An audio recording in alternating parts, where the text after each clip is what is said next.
কৃষ্ণ হে জয় জয় ৰাম জয় শ্ৰী ৰাম জয় সনাতন হৰি হে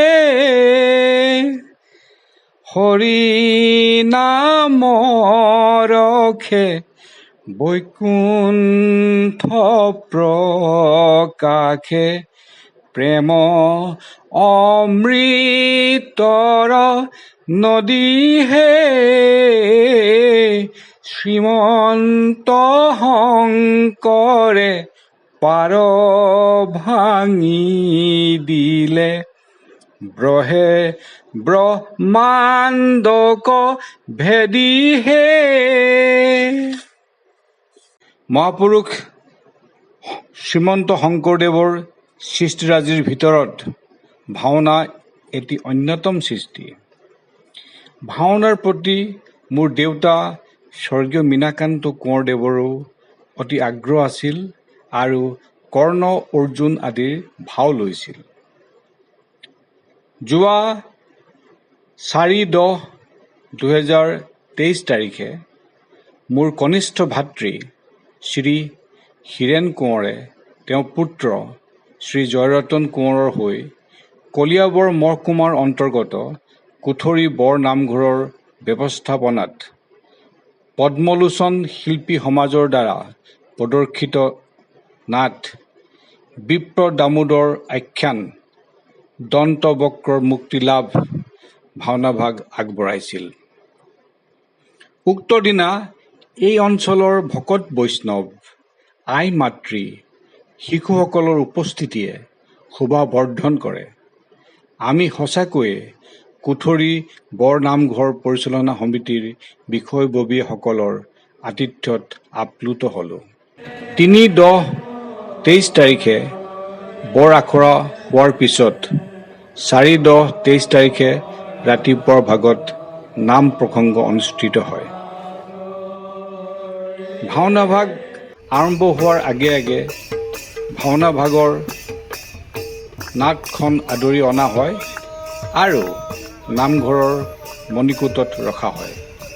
পিছত সেৱকী আৰু তেওঁৰ পৰিয়ালবৰ্গৰ লগত চিনাকি পৰ্বৰ অনুষ্ঠান এটি আয়োজন কৰা হয়। আমি তেখেতৰ লগতে তেখেতৰ পৰিয়ালবৰ্গক আপোনালোকৰ আগত চিনাকি কৰাই দিব ওলাইছোঁ। আমি তেখেতৰ পৰিয়ালবৰ্গক আমি আমন্ত্ৰণ জনাইছোঁ। হীৰেণ কোঁৱৰ ডাঙৰীয়া তেখেতৰ মাতৃ আমাৰ মাজত উপস্থিত আছে। আমি তেখেতৰ মাতৃক আমাৰ মাজত পাই আমি আনন্দ অনুভৱ কৰিছোঁ। এয়া শ্ৰী হীৰেণ কোঁৱৰ ডাঙৰীয়াৰ মাতৃ সত্যৱতী কোঁৱৰ। তেখেতক আমি আজি কুঠৰী বৰ নামঘৰৰ আৰু কুঠৰীবাসী ৰাইজৰ হৈ এখনি ভকতি বস্ত্ৰৰে আদৰণি জনাব খুজিছোঁ। এই বস্ত্ৰ প্ৰদান কৰিছে বৰ নামঘৰ পৰিচালনা সমিতিৰ সভাপতি শ্ৰী যজ্ঞকুল বৰা ডাঙৰীয়া আৰু লগতে এভাগী পুথি প্ৰদান কৰিছে বৰা ডাঙৰীয়া। আমি আপোনালোকৰ আগত চিনাকি কৰাই দিবলৈ ওলাইছোঁ হীৰেণ কোঁৱৰ ডাঙৰীয়াৰ জ্যেষ্ঠ ভাতৃ জীৱানন্দ কোঁৱৰ ডাঙৰীয়া। তেখেতো আমাৰ মাজত আহি উপস্থিত হৈছেহি অশেষ কষ্ট কৰি। আমি তেখেতকো আপোনালোকৰ আগত চিনাকি কৰাই দিয়াৰ লগতে এখনি ভকতি বস্ত্ৰেৰে আমি সন্মান যাচিব খুজিছোঁ। বস্ত্ৰ প্ৰদান কৰিছে শ্ৰী ধনীৰাম শইকীয়া ডাঙৰীয়া পৰিচালনা সমিতিৰ সদস্য আৰু এখনি পুথি প্ৰদান কৰিবলৈ অনুৰোধ জনাইছোঁ। আমাৰ মাজত উপস্থিত আছে আজি এই সেৱকী নাট বিপ্ৰ দামোদৰ আখ্যান দন্তবক্ৰৰ সাপ মুক্তি এই নাটভাগী আগবঢ়োৱা শ্ৰীযুত হীৰেণ কোঁৱৰ ডাঙৰীয়া। তেখেতকো আমি ৰাইজৰ হৈ এখনি ভকতি বস্ত্ৰৰে সন্মান যাচিব খুজিছোঁ। এই বস্ত্ৰ প্ৰদান কৰিছে পৰিচালনা সমিতিৰ উপসভাপতি শ্ৰীযুত মহিম ৰাজখোৱাদেৱে আৰু তেখেতকো এখনি পুথি প্ৰদান কৰিব মহিম ৰাজখোৱাদেৱে। আমি আমন্ত্ৰণ জনাইছোঁ শ্ৰীযুত জীৱানন্দ কোঁৱৰ ডাঙৰীয়াৰ সহধৰ্মিনী ৰমি কোঁৱৰ ডাঙৰীয়ানী, তেখেতকো আমি কুঠৰী বৰ নামঘৰ পৰিচালনা সমিতিৰ আৰু ৰাইজৰ তৰফৰ পৰা এখনি ভকতি বস্ত্ৰৰ দ্বাৰা আদৰণি জনাব খুজিছোঁ। এই বস্ত্ৰ প্ৰদান কৰিছে শ্ৰী নয়নমণি শইকীয়াই আৰু এভাগী পুথি প্ৰদান কৰিব। আমি আপোনালোকৰ আগত চিনাকি কৰাই দিবলৈ ওলাইছোঁ হীৰেণ কোঁৱৰ ডাঙৰীয়াৰ সহধৰ্মিনী কবিতা কাকতি কোঁৱৰ ডাঙৰীয়ানী। আমি তেখেতকো কুঠৰী বৰ নামঘৰ পৰিচালনা সমিতিৰ তথা ৰাইজৰ তৰফৰ পৰা এখনি ভকতি বস্ত্ৰ আৰু এভাগী পুথিৰে আদৰণি জনাব শ্ৰী হীৰেণ বৰুৱাই পৰিচালনা সমিতিৰ সদস্য আৰু এভাগী পুথি প্ৰদান কৰিবলৈ অনুৰোধ জনাইছোঁ। লগতে আছে শ্ৰীমতী পূৰবী কোঁৱৰ, হীৰেণ কোঁৱৰ ডাঙৰীয়াৰ ভগ্নী, তেখেতকো আমি এখন ভকতি বস্ত্ৰৰে আদৰণি জনাব খুজিছোঁ আৰু এভাগী পুথি প্ৰদান কৰিলোঁ। আদৰণি জনাইছে শ্ৰী পবিত্ৰ কলিতাই।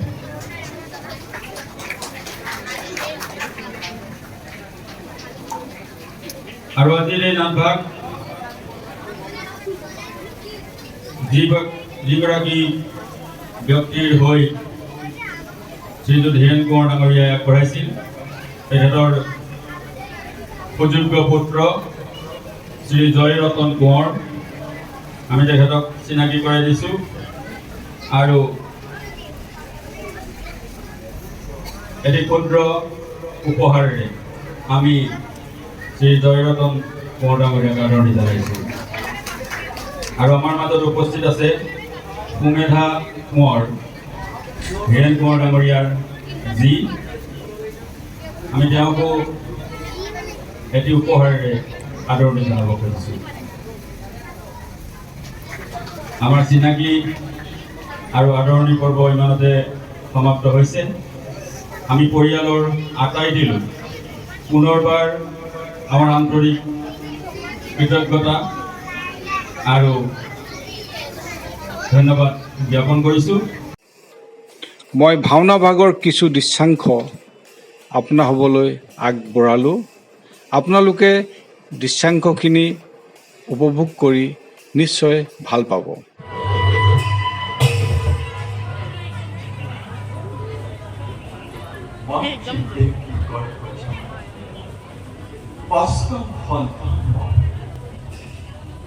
চকুৰ মাত্ৰ কোমল গোলাপ লালিত পালিত হৈ গকুল মথুৰাৰ মাজে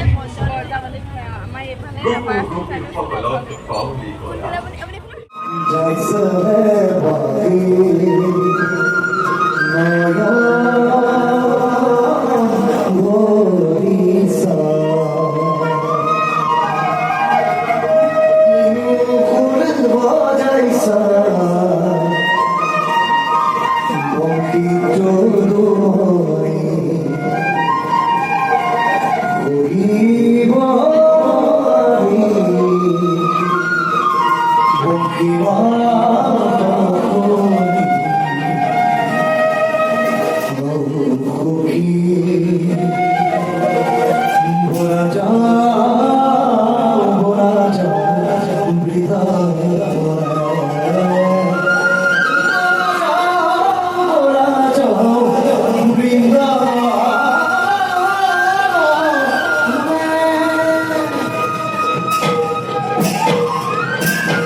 তুমি যে মোক সাক্ষাৎ নকৰাকৈ ঘূৰি যাব বিচাৰিছিলা।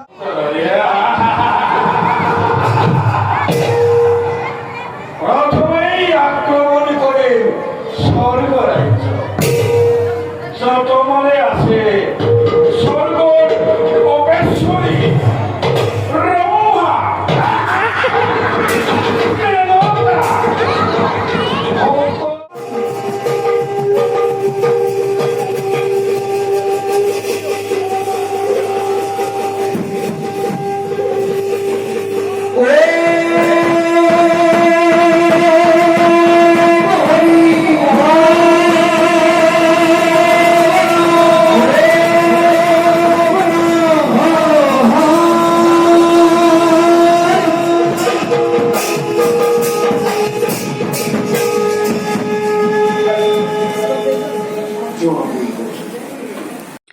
এইদৰেই ভাওনাভাগৰ সামৰণি পৰে আৰু মোৰ কনিষ্ঠ ভাতৃ শ্ৰী হীৰেণ কোঁৱৰে তেওঁৰ পুত্ৰৰ হৈ এখনি ভাওনা প্ৰদৰ্শন কৰাৰ যি ইচ্ছা আছিল সেইটো সাৰ্থক হ'ল বুলি আমাৰ ধাৰণা হৈছে।